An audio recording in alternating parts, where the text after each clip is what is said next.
నమస్తే, నేను మీ తేజ. ప్రముఖ యూట్యూబ్ ఛానల్ వేదాంత్ మీ అందరికీ బాగా తెలుసు. అయితే వేదాంత్ వల్ల ఒక అమ్మాయి సూసైడ్ అటెంప్ట్ చేసుకుని చనిపోయింది. సో ప్రస్తుతం వేదాంత్ అయితే పరారీలో ఉన్నారు కొన్ని రోజుల నుంచి. తన గురించి ఒక వీడియో చేశాడు అతని ఛానల్లో.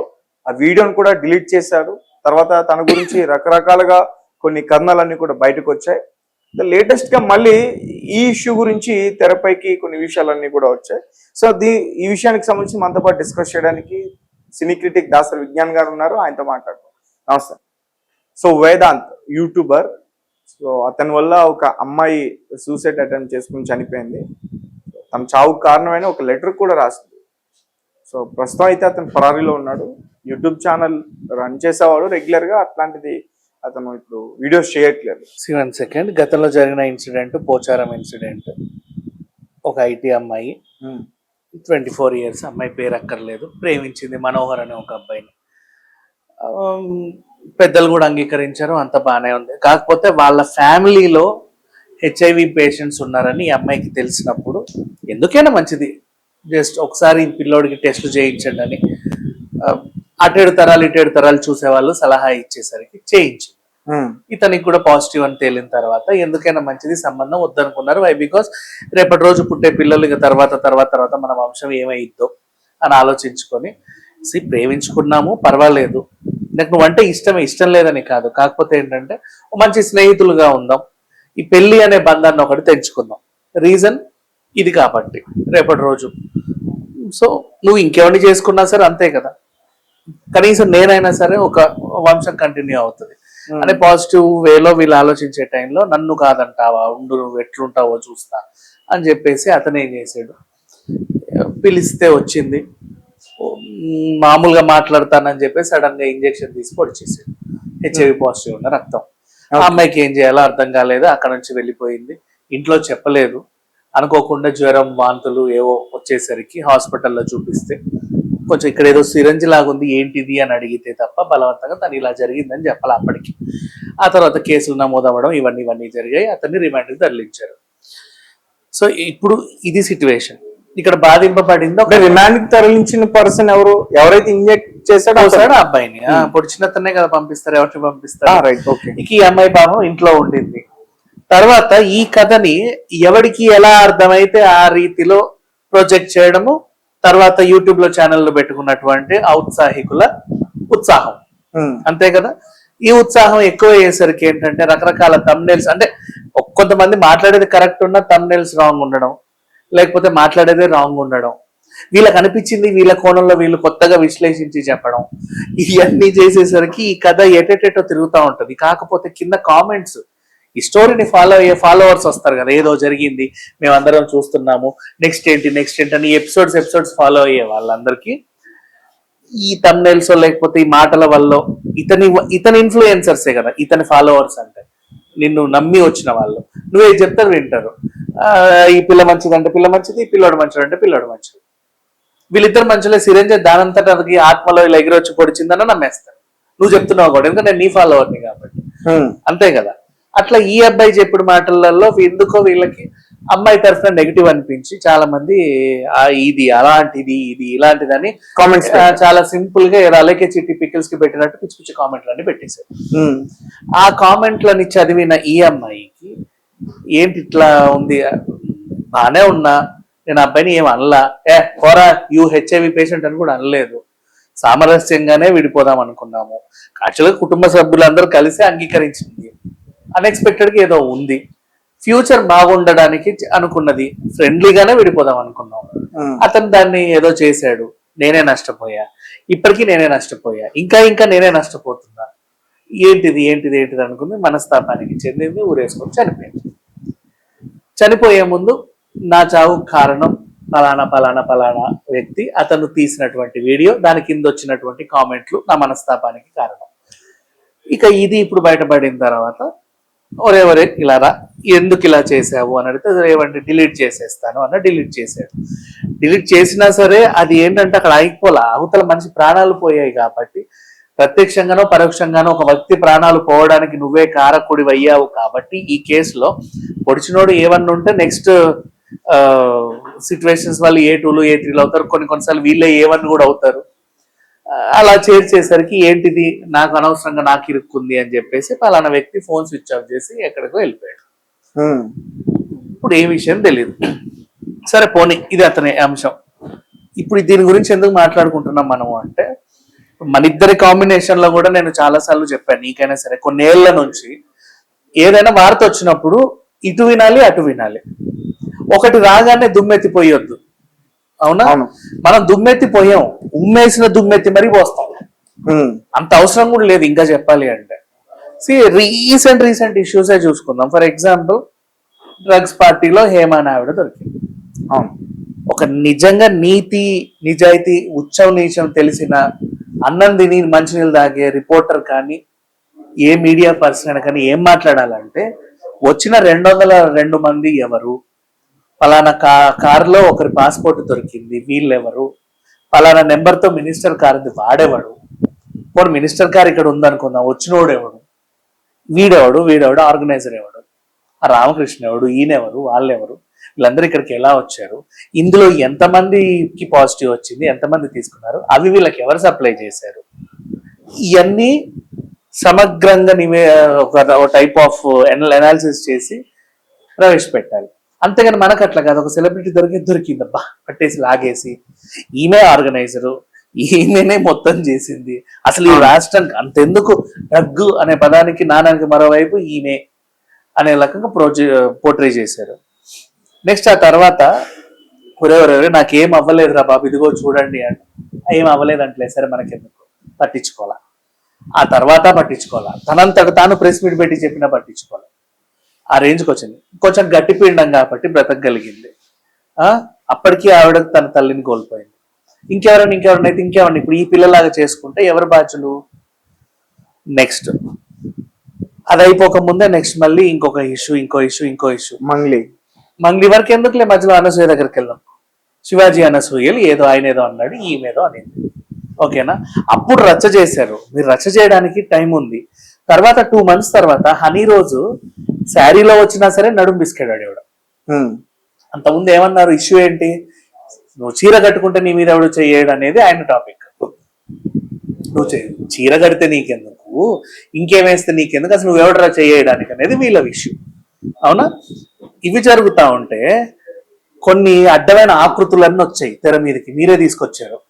అడ్రస్ లేని సంత, అది అక్కర్లేని అడ్రస్ లేని ఆకృతులు. నేను మనుషులను, ఆడోళ్ళను, మొగోళ్ళను అసలు ఏమైనా అసలు మనుషుల్లా కూడా చూడు, అడ్రస్ లేని సంత క్యారెక్టర్లు అందరినీ కూర్చోబెట్టేసి ఒసేయ్ నువ్వు అట్లాంటి దాన్ని, ఒసేయ్ నువ్వు ఇట్లానే బూతులు తిట్టించేసి గట్టిపిండం కాబట్టి సరే ఉండింది.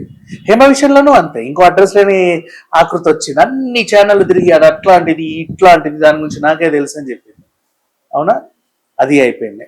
నెక్స్ట్ ఆ తర్వాత అఘోరి ఎపిసోడ్ వచ్చింది. మంచిదో కాదో మనకు అనవసరం, వాళ్ళు ఏదో చేసుకుంటున్నారు. మళ్ళీ అందులో అడ్రస్ లేని క్యారెక్టర్లు అన్నీ వస్తాయి. యాక్చువల్ అఘోరి ఎపిసోడ్ ఈ రెండింటికన్నా ముందు వచ్చాయి, ఎప్పుడు వచ్చినా. నెక్స్ట్ అట్లా ఒకటి చూసుకుంటూ పోతుంటే నెక్స్ట్ రీసెంట్లీ సరే మంగ్లీ విషయమే తీసుకుందాం. ఆమె నిజంగా అప్పు తీసుకుందా లేదా, మోసం చేసిందా లేదా, డబ్బు తీసుకొని ఎగ్గొట్టిందా లేదా, ఎవరికి ఏమీ తెలియదు యాక్చువల్ గా. ఎవడో వచ్చి ఇట్లా చేసింది అట్లా చేసిందని గట్టిగా చెప్తుంటే వాడి ముందు మూతి మీద అంతా మైకులు పెట్టేసి రుద్ది వాడి మూతిని పింక్ చేశారు. ఈ ఇష్యూని కూడా పింక్ చేశారు. ఏమీ అవ్వలేదు అక్కడ మ్యాటర్ యాక్చువల్లీ చెప్పాలంటే. సో అట్లా నెక్స్ట్ సరే గట్టిది కాబట్టి ఉండింది. ఎన్నెన్ని బూతులు, 1 కాదు 2 కాదు. అసలు ఆ కామెంట్లు నేను అనేది ఇప్పుడు కూడా మీరు కవర్ చేసిన కవరేజ్ గురించి మాట్లాడట్లా, ఈ హేమ విషయంలో కానీ ఇంకో విషయంలో కానీ కింద వచ్చే కామెంట్స్ గురించి చెప్తున్నాను. మీరు ఇష్యూ డిస్కస్ చేసి గాలికి వదిలేస్తారు, అది గాలి ఎక్కడో తిరుగుతూ ఉంటది, చూసినోడల్లా ఏదో ఇట్లా పెట్టేస్తాడు ఇంత పేరాలు. అవి చదివే కదా ఇప్పుడు ఈ అమ్మాయి ఏదో చేసుకుంది. అవి చదివి కూడా గట్టిగా నిలబడింది అలేఖ్య చిట్టి, 3 అక్క చెల్లెలు. I appreciate them also. ఇంకా చెప్పాలి అంటే వాళ్ళ ఇష్యూలోను కూడా అంతే. సరే వాళ్ళు బూతులు మాట్లాడారు, మీరు బూతులు పెట్టారు, మీకు వాళ్ళకి తేడా చెప్పు. నెక్స్ట్ ఆ తర్వాత అట్లా చూసుకుంటే నిన్న విష్ణుప్రియ ఇష్యూ ఏదో అయ్యింది.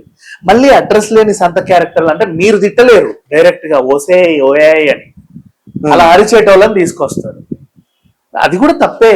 ఇప్పుడు వాళ్ళక భాష జ్ఞానం ఏమి ఉండవు, తెలియదు అంటే అన్ని వదిలేసి మీ ముందు కూర్చుంటారు. ఇంకా చెప్పాలి అంటే మీరు వాళ్ళని తీసుకొచ్చి వీళ్ళందరినీ తిట్టిస్తా ఉంటారు.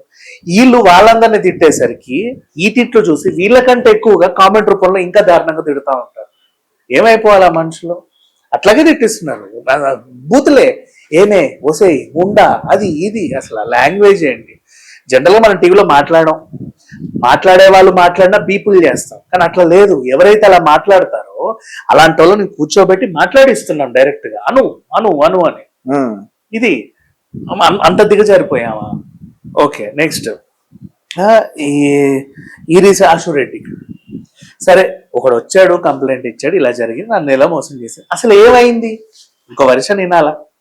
వినక ముందే దోచేసింది, దొబ్బేసింది, అది చేసింది, ఇట్లా చేసింది, అట్లా చేసింది. ఆడియోస్ కూడా బయటకు వచ్చి అవన్నీ అయిన తర్వాత audios second day third day ఏది ఆమె డైరెక్ట్ మాట్లాడి కావాలంటే నీ 1.5 ఇస్తా, అంత మించి నేను చేయలేను, ఏప్రిల్లో ఇస్తా, మేలో, అది తర్వాత వచ్చింది after 2 days if I'm not wrong.